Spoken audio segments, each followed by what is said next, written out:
The day it happened began like any other, with the ordinary rhythm of a planet convinced of its own control. People woke to alarms, scrolled through glowing screens, and complained about traffic. Markets opened, factories hummed, schools buzzed with chatter. It was routine, the familiar pulse of humanity moving forward without expecting disruption. Yet beneath the fabric of daily life, the silence of the cosmos broke with a thunderous truth. We were not alone, and the proof came suddenly, without negotiation or warning. Across the skies, a light unlike any recorded before cut through clouds, a descending brilliance that was neither meteor nor human craft. Radar screens across continents erupted with signals, control rooms flooded with alerts, and governments scrambled in disbelief. It wasn't gradual, it was direct, a deliberate entry. What had once been speculation, late-night debates, and science fiction was now an undeniable presence. The first ship emerged from orbit with a precision that humbled human engineering. Its size dwarfed expectations, a leviathan of geometry and symmetry gliding effortlessly, not roaring, not burning, but drifting down as if gravity itself had been persuaded to cooperate. The vessel reflected no sunlight, no flame. It seemed to consume light rather than shine, a dark silhouette against the blue sky, defined by sharp edges and smooth surfaces. People on city streets froze mid-step, phones raised instinctively to record history. Those recordings would spread across every corner of the digital world within minutes, but no device could capture the overwhelming weight of standing beneath something so impossibly vast. Children cried, adults whispered prayers, leaders called emergency meetings, only to find that no language could frame what stood above them. Entire nations paused, watching as one of several ships settled into the atmosphere. They did not crash, did not struggle, did not waver. They landed with a calm that suggested ownership, as if they had always known they would arrive here, and that the Earth had simply been waiting. News anchors choked on words, repeating phrases that meant nothing. Unidentified, possible contact, extraordinary phenomenon.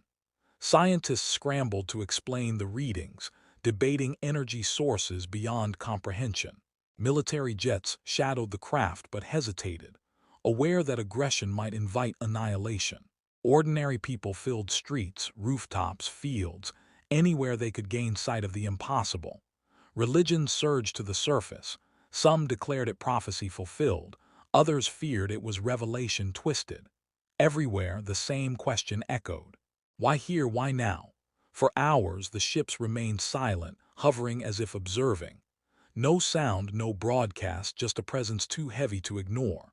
Humanity waited, hearts pounding, caught between fear of destruction and desperate curiosity.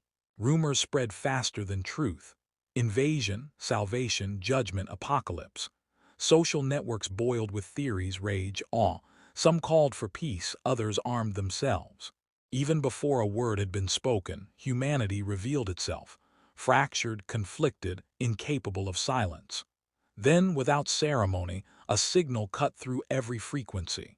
Televisions flickered, radios cracked, screens dissolved into patterns that resolved into symbols before becoming sound. The voice was not mechanical, not alien in the sense of distortion, but clear, translated directly into every tongue, as though it knew language itself could not be a barrier. "We are here." That was the first phrase. No introduction, no demand, simply a statement. The effect was seismic. Billions of people froze as the same words played across every channel, every device. The message continued, calm yet firm. "We have watched. We come not to destroy. We come to guide. Your world is fragile, your kind reckless, your survival uncertain. We offer knowledge, order, and alliance. The choice is yours." The broadcast ended abruptly, leaving silence heavier than any explosion. In living rooms, in streets, in government halls, the same breathless pause held. The words had been simple, but their weight was unbearable. Guide, order, alliance, choice. None of it was explained, yet each term carried threat and promise. Was it salvation disguised as dominance? Was it conquest disguised as charity? No one knew. Within hours, leaders convened emergency councils. The United Nations chamber, long a place of ritual debate, filled with representatives vibrating with fear and pride. Some argued for caution, some for aggression, some for surrender. But no consensus emerged because none had the leverage of certainty. Outside those walls, humanity itself fractured along predictable lines. Some knelt in worship of the visitors, convinced they were gods. Others armed themselves, certain it was invasion. Some celebrated, imagining a leap into a golden age of science. Others rioted, believing the end of freedom was near. The first official meeting came days later, in a neutral zone chosen by the visitors themselves.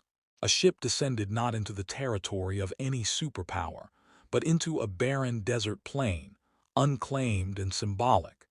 It built its own structure within minutes, a gleaming spire of material unknown to Earth's chemistry, rising like an accusation against human architecture. Representatives of nations gathered under extreme security, escorted by soldiers trembling under the weight of orders they did not trust. Cameras captured every step, though the world already understood that history was no longer in its control.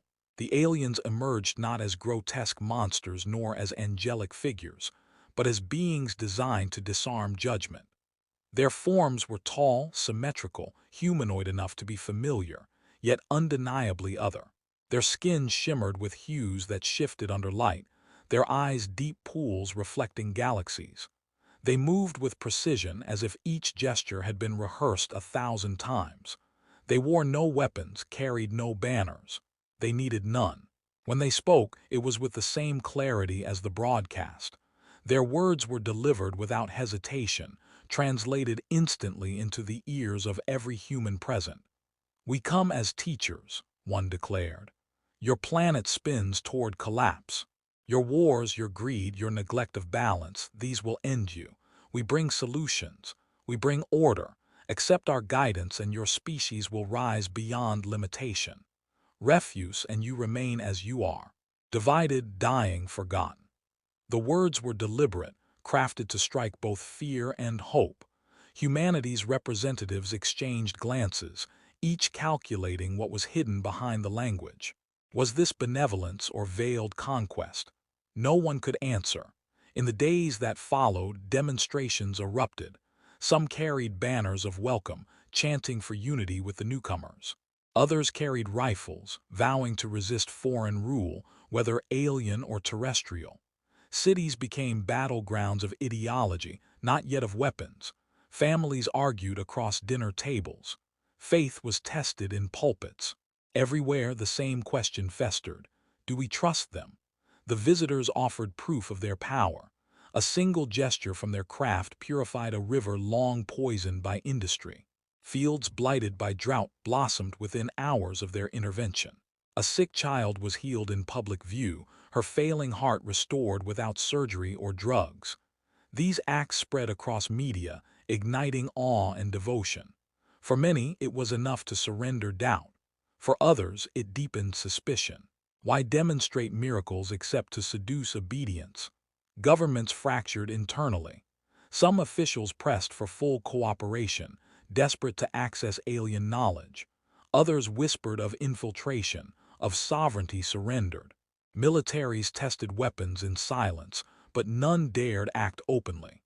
The aliens moved calmly, as though certain that resistance was futile, as though they had already studied humanity and mapped every possible reaction. And yet beneath the surface of awe and fear, something subtle stirred. In hushed conversations, in encrypted channels, in small gatherings, whispers grew. Some humans did not see salvation, nor enslavement but opportunity. The visitors were powerful, yes, but they were not gods. They had come here for a reason, and reason always concealed need. If they needed something from Earth, then Earth had leverage. If they underestimated the chaos of humanity, then perhaps chaos itself was the weapon. Still, the balance hung fragile. For every whisper of defiance there were shouts of surrender. For every skeptic, a worshipper. Humanity teetered, not on the edge of alien judgment, but on the edge of its own decision. The first cracks showed when a nation unilaterally signed a treaty with the visitors, exchanging resources for technology. The announcement triggered outrage among rivals who saw betrayal, favoritism, weakness. Protests turned violent. The aliens remained silent, watching as humans tore themselves apart without provocation. Some suspected this was the test, not whether humanity would accept them, but whether humanity could resist destroying itself in their presence. Amidst this turmoil, a quiet truth lingered unspoken in every human heart. The day the aliens set foot on Earth was not only the day history changed. It was the day humanity revealed itself, naked and unguarded, to a gaze it could not escape. The mask of benevolence began to slip slowly, almost imperceptibly at first, but undeniable once patterns formed. The visitors who called themselves teachers revealed intentions that felt less like guidance and more like governance. They began requesting resources, rare minerals, deep ocean samples, genetic material, always framed as necessary for the preservation of humanity. At first, these requests were honored without question. After all, they had healed children, purified rivers, restored farmland. Who could refuse beings who performed miracles? But gradually, the volume of demands increased, and so did the subtle arrogance behind them. Nations competed to offer more, hoping to curry favor, and in doing so began betraying their own people. Vast shipments of elements left mines stripped bare. Samples of human DNA were cataloged and removed, without clarity on their use. Medical volunteers found themselves part of experiments they could not explain. At press conferences, alien representatives spoke of partnership, but the way they dismissed questions revealed something colder. They did not see equals, they saw assets. Ordinary people began to notice the cracks. They saw wealthier nations gaining access to alien technology, energy systems that lit cities without fuel, medicine that erased diseases within hours. But they also saw the price. The independence of those nations dissolved under the quiet grip of alien oversight. Policy shifted to align with the so-called guidance. Leaders began speaking less like humans and more like representatives of something else. Trust eroded. The illusion of harmony broke when surveillance became overt. Alien craft hovered above major cities, not openly aggressive but watchful. They declared it was for safety, to monitor threats that endangered peace. But beneath their calm tone, it was clear. Humanity was being observed not as allies but as subjects. Protests grew. Crowds filled capitals demanding transparency. Some carried banners declaring, "We are not pets." Others warned that resistance was suicide. Military factions grumbled in silence, frustrated at orders to stand down while sovereignty was stripped away inch by inch. When police confronted demonstrators, clashes turned bloody. News feeds filled with smoke, fire, broken glass, and chants that echoed across continents. Yet the visitors remained calm, as though none of this mattered. They issued statements that humanity was still learning, that chaos was expected, that patience was part of guidance. Their calmness enraged more than it soothed. To be dismissed so completely was to be reminded of inferiority. It was not partnership, it was condescension. The turning point came with the revelation of their research programs. Documents leaked from cooperative governments revealed that entire communities had been subject to studies without consent. Farmers were told their land was being restored, when in fact soil samples were being harvested for alien agriculture. Patients believed they were receiving cures, but their genomes were being sequenced, altered, and archived. The most damning reports suggested selective breeding programs, attempts to manipulate human biology for purposes no one could fully grasp. Fear spread faster than fact. Were they preparing to replace humanity? Were humans being re-engineered into something controllable? Was this the extinction of free will disguised as evolution? Panic rose, and with panic came violence. Attacks on alien outposts began. Not coordinated armies, but desperate civilians armed with whatever weapons they could find. Some succeeded in small victories. explosions tearing through alien supply hubs, sabotage disrupting their machines. For the first time, the visitors reacted not with calm but with enforcement. They descended on rebel regions with merciless efficiency. Energy barriers surrounded cities, cutting them off from the world.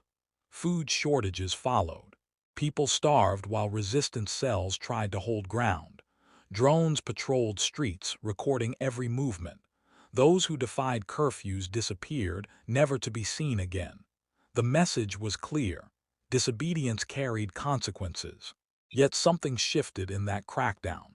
Instead of crushing the will of humanity, it exposed the true nature of the relationship. The mask of guidance had been abandoned. Humanity was not being led. Humanity was being ruled. For many, that realization was the spark of defiance. In encrypted networks, resistance groups began to communicate. Scientists, soldiers, engineers, and ordinary workers pooled knowledge. Alien technology was advanced but not infinite. It required energy, it required focus, and most of all it required arrogance, the belief that humans could not understand it. That arrogance became the weakness resistance leaders sought to exploit.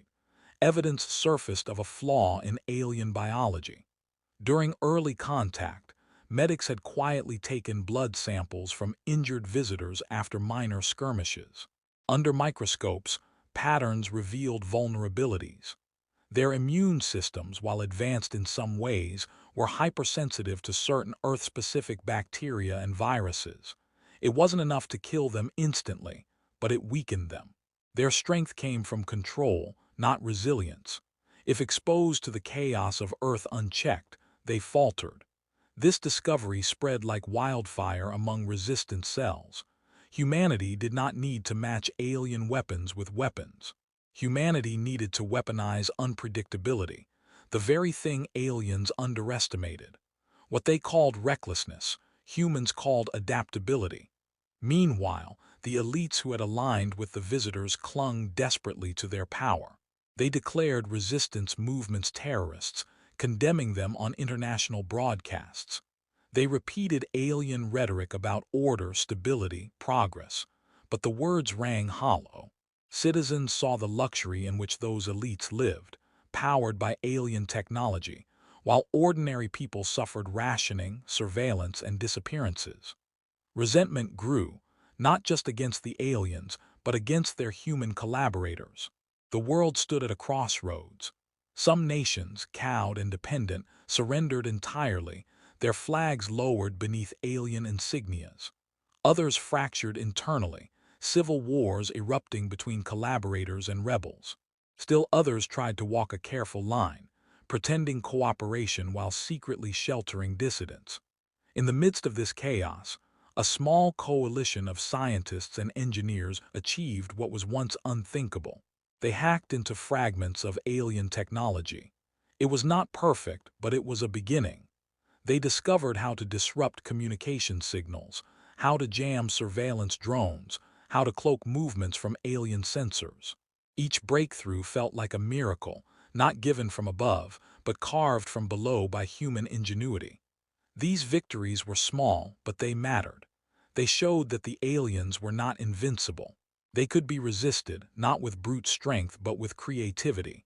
The idea spread faster than the technology itself. Hope became a weapon, more dangerous than any rifle. The visitors noticed. For the first time, their calmness cracked. Public addresses turned sharper. Their language shifted from guidance to enforcement, from partnership to compliance. They warned of consequences if resistance continued, but the warnings only fueled defiance. Humanity had glimpsed the truth. These beings were powerful, but they were not gods. The first coordinated strike took place in a city under heavy surveillance. Resistance fighters, using stolen alien energy cells reconfigured by human engineers, detonated a pulse that disabled drones across the region. For 12 hours, the city was free of alien eyes. Crowds flooded the streets, cheering, waving banners of defiance. It was a moment of triumph, but also a moment of danger. The retaliation came swiftly. Alien craft descended, unleashing containment fields that cut off entire neighborhoods. Thousands were arrested, some executed publicly as a warning. The city burned, its brief freedom crushed under the weight of alien power. Yet even in ruin, the seed had been planted. Across the world, others saw that rebellion was possible, even if it meant destruction. For the first time, the visitors understood that fear alone would not secure obedience. Humanity was too chaotic, too reckless, too unwilling to kneel permanently. They could control governments, manipulate elites, crush isolated movements, but they could not extinguish the unpredictable fire that lived in ordinary people. The age of illusions was over. Humanity no longer debated whether the visitors were saviors or conquerors. That question had been answered. The only question that remained was whether humanity would endure as slaves or rise in defiance, no matter the cost. That's tilde 2,000 words, part 1 of section 2. Backhand index pointing right. Do you want me to continue right away with part 2? Tilde 2,000 more words, so we steadily build the full 6,000 word section 2. You said, okay, perfect, now write script on act keeping in mind. Don't repeat any section, keep it to the point, no beating around bush quality. I want with same word count mentioned and don't mention scenes. And don't write headings. Write minimum 6,000 section 3 ChatGPT said. Perfect, now I'll deliver section 3 tilde 6,000 words as requested. Continuous faceless narration style, voiceover ready. No repetition, no fluff, no headings, no scenes. Pure storytelling, to the point, maintaining HFY tone where humanity proves its worth. Because of length, I'll give it to you in 3 parts of tilde 2,000 words each. Here is section 3, part 1, tilde 2,000 words. The retaliation did not break humanity, it hardened it. Cities may have burned, resistance fighters may have been hunted, collaborators may have delivered betrayal after betrayal, but the flame of defiance refused to die. Every crackdown created martyrs, every arrest sparked fresh outrage, every execution became a rallying cry whispered across borders. Humanity had been shown what it was up against, and in seeing the worst, it learned how to endure. The aliens believed fear was absolute, but humans had always lived with fear. It had never stopped them before, and it would not now. Across the world, underground networks expanded into something greater. Encrypted signals carried not just words but strategies. Smugglers moved not contraband but information. Scientists who once competed for prestige now collaborated in secrecy, pooling scraps of alien technology to forge tools of survival. Soldiers who once fought under different flags now trained side by side, united by the understanding that Earth itself was the only flag that mattered. For the first time in recorded history, humanity began to act as one, not because it wanted to, but because it had no choice. The aliens did not anticipate unity. They had studied humanity's divisions, its endless conflicts, its tribal instincts. They believed humans would collapse under the weight of their own differences, and at first they were right. But oppression has a strange effect. It clarifies. When every nation is humiliated equally, when every family loses something to the same hand, when every dream is threatened by the same shadow, suddenly the differences that once mattered most begin to matter least.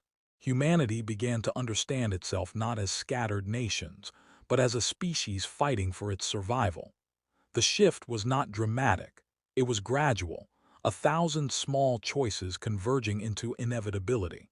A hacker in a cramped apartment discovered a way to overload alien sensors with raw data noise. Farmers in a valley devised irrigation systems that functioned without alien oversight, denying them control of food supplies. A group of medics designed improvised shields that could resist containment fields long enough to evacuate civilians. These were not grand victories, but each was a piece of a larger puzzle, each a step closer to balance. The aliens tightened their grip, deploying more drones, more patrols, more surveillance. They arrested leaders of resistance cells, but found new leaders always emerged. They destroyed communication hubs, only for new ones to appear in hidden places. Every attempt to crush the movement only spread it further. Humanity was not like them, predictable, orderly, precise. Humanity was wild, stubborn, inventive, and that very chaos made it impossible to extinguish. In the shadows of ruined cities, a unified resistance was born. It had no single leader, no capital, no uniform. It was a network of countless voices, all echoing the same truth. Survival required defiance. It was nameless because it belonged to everyone. And though the aliens still spoke of guidance and order, their words carried no weight. What they saw as chaos was in fact resilience. What they saw as disorder was in fact freedom. Then came the turning point. A captured alien craft, damaged during a skirmish, was dragged into a hidden cavern. For weeks, scientists and engineers dismantled it piece by piece, risking exposure with every spark. What they found shocked them. The technology was advanced, yes, but not invulnerable. It was based on principles of physics humans already understood, magnified, refined, perfected, but not incomprehensible. The realization spread like fire. The visitors were not gods. They were not beyond comprehension. They were simply ahead, and being ahead was not the same as being untouchable. The resistance began developing weapons not to match the aliens in strength, but to exploit their weakness. Viruses engineered from Earth's microbial chaos became tools. Crude electromagnetic pulses disrupted their systems. Human unpredictability became a battlefield advantage, strategies shifting too quickly for alien precision to adapt. Guerrilla warfare spread, not in open battle, but in countless small strikes that eroded alien authority piece by piece. The aliens responded with fury. Entire regions were locked down, villages erased, populations relocated into monitored zones. Yet with each escalation, humanity adapted. It was not a fair fight, but it was a fight nonetheless, and for the first time since the landing, humanity believed it might actually win. Hope became contagious. Families who once hid now sheltered fighters. Students became messengers. Engineers became saboteurs. Pilots flew without nations, their only allegiance to Earth. The idea of humanity, once abstract, became real in the crucible of oppression. It was no longer about countries or creeds. It was about survival as a species, about proving that humanity was not something to be ruled, but something to be reckoned with. The final confrontation was not a single battle, but a storm of countless movements converging into inevitability. In one hemisphere, resistance fighters crippled an alien supply hub, cutting off fuel for their fleets. In another, hackers breached command networks, turning alien drones against their masters. Cities rose in rebellion, overwhelming local garrisons with sheer numbers. Farmers burned fields rather than surrender crops. Workers sabotaged machines they were forced to operate.